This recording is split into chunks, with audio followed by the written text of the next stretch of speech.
zero reports on these amounts. Even the 64 million you're claiming to have been disbursed are not recorded. So the worry is these are ghost co-ops, that the farmers never received any equipment. There's nothing here. I'm sorry. This derives from your office. The audit report of the Commission on Audit dated 2021, if I'm not mistaken, ma'am. Hindi, Na- June 2023 po to. Walang liquidated. I Ang think, disbursed 284. Madam Chair, siguro hindi po updated yung data na provided kasi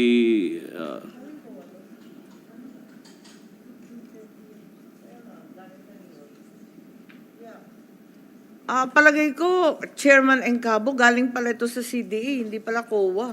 Mag-usap kaya kayo ng Region 10. Galing pala sa inyo to, hindi ko naman mahuhula to eh.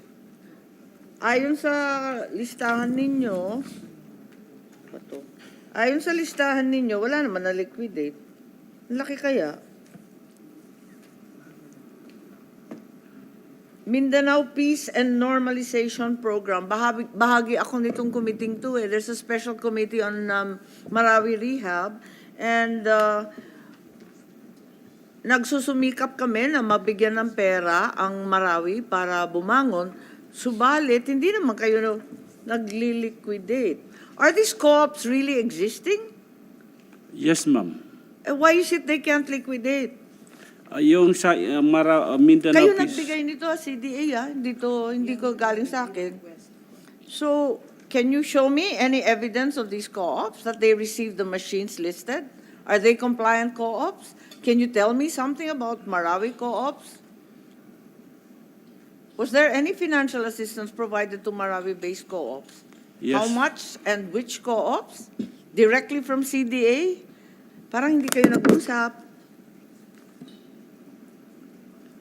Madam Chair, if the leadership would permit, we can submit a comprehensive report after this, Madam Chair, to your office.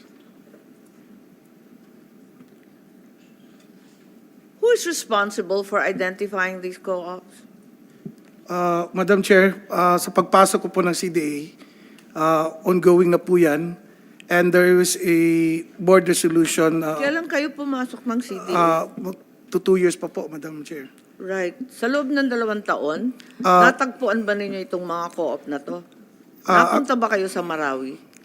Yes po, pero I was not able to meet them directly, but I've been requesting reports from Maliit lang po ang Marawi. Opo. Masasagasaan ninyo sila kahit paano. Opo.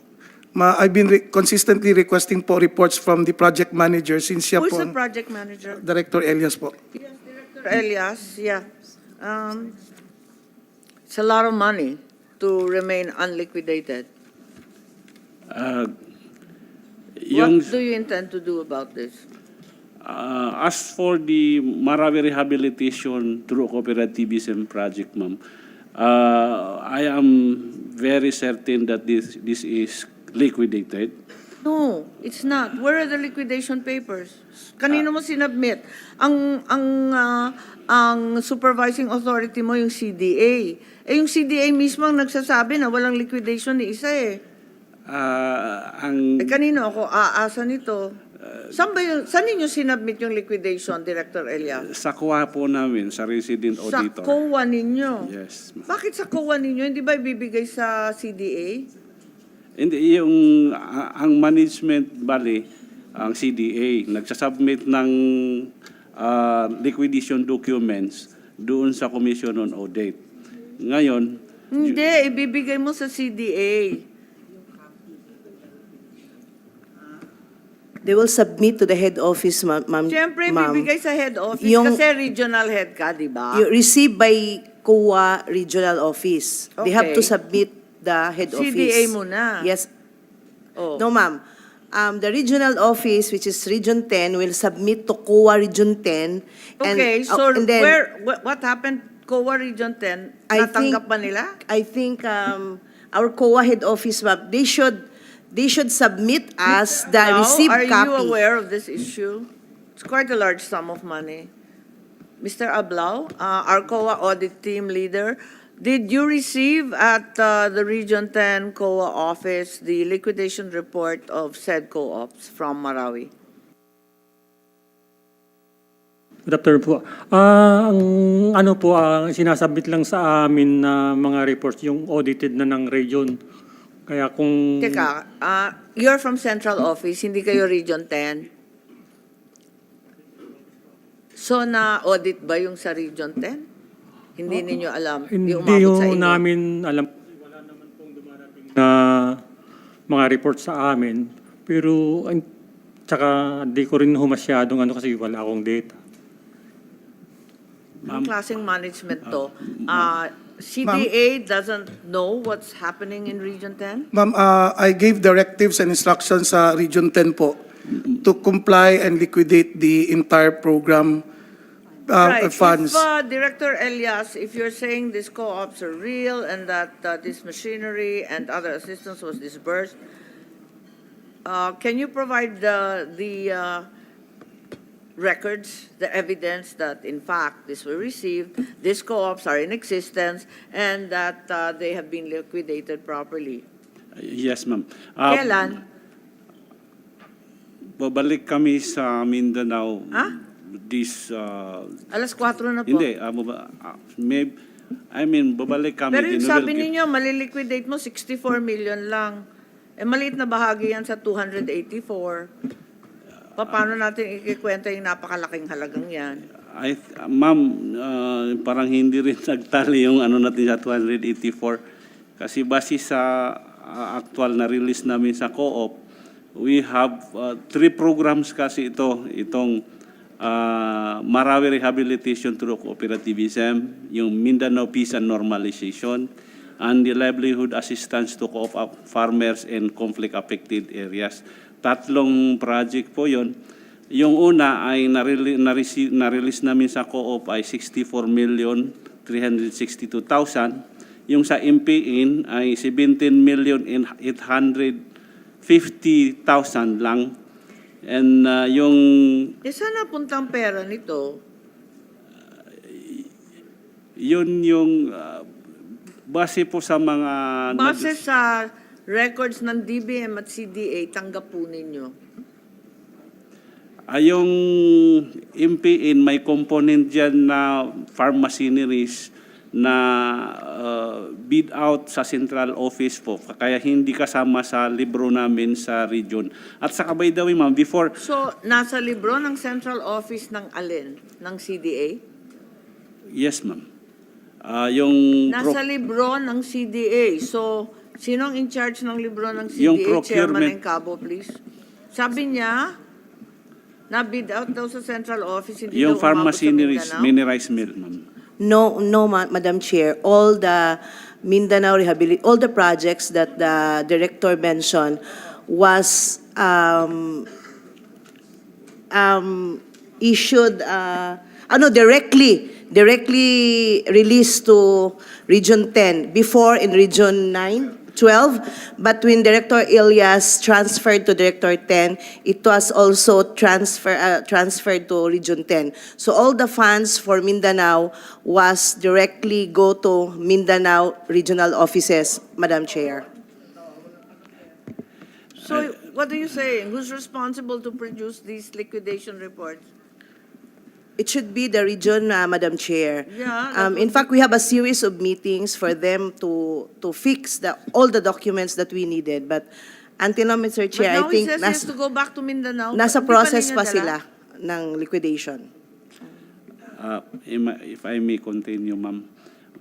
By the way pala, before maging Region 10, originally yung mga 2 projects ay galing sa Region 12. Yeah. So ang responsible na ano doon, sinasubmit namin yung documents doon sa resident auditors ng Region 12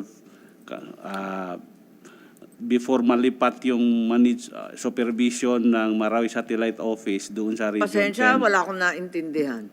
Pasensya, gulong-gulo ako. Nalipat lang naman ng region, hindi naman ganun kagulo, 12 to 10. O, Yes, simple lang. O, bakit mawawala pati papel? Yung dalawang project namin, yung MPN at saka Marawi Rehabilitation. Kala ko sabi mo tatlo. Yung dalawa doon, ma'am, ang submission of documents sa Region 12 pa rin. Kasi ang nangungulikta doon, yung COA doon. Yung latest lang na under implementation, yun lang yung sa Region 10. So, bali, nagsasubmit kami sa Marawi, nagsasubmit kami ng documents.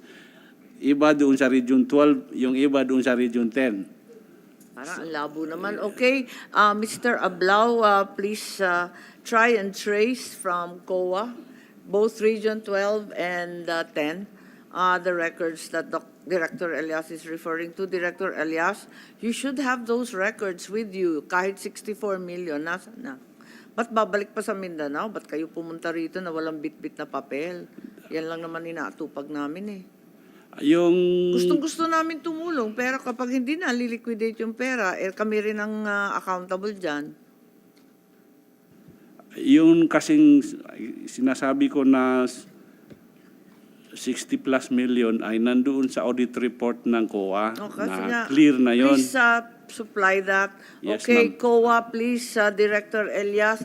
Chairman Encabo, I think at this juncture, if there's no opposition from Senator Padilla, I cannot endorse the budget of the CDA. It cannot pass subcommittee. I need clarification, both with regard to the coconut funds because of the confusion of DBM, with regard to the nature of trust receipts, as well as this very large sum that appears to be missing from our records. So, paano? Anong gagawin natin? We will submit a comprehensive report. Kailan? If we could do it in 1 week time, Madam Chair, if that is acceptable.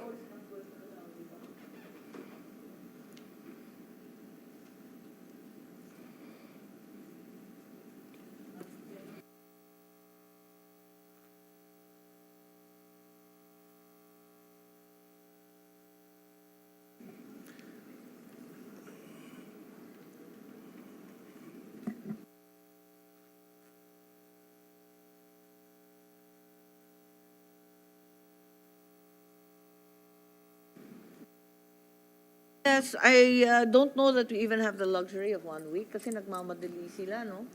Senator Padilla. Pabalikin na lang natin sila pag nabuo nila yung papel. Perhaps DBM, you can relay to your leadership the sentiments of the House that really you are not in compliance with the spirit and purpose of the law and that we should try a little harder to help rather than stymie the growth of these coconut organizations.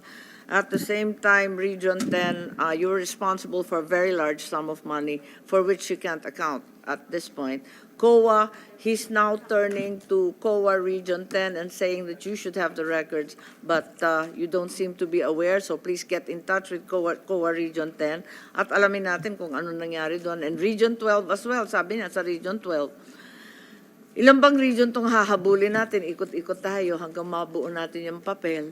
And Chairman Encabo, no matter what, I think you will have to account for this because these sums occur under your agency. In the meantime, may I defer the passage of this agency's budget for 2004, failing the submission of documents. We will inform you when the next hearing will be made, but please submit at the earliest possible opportunity the documents required. An opinion as well from DBM, please.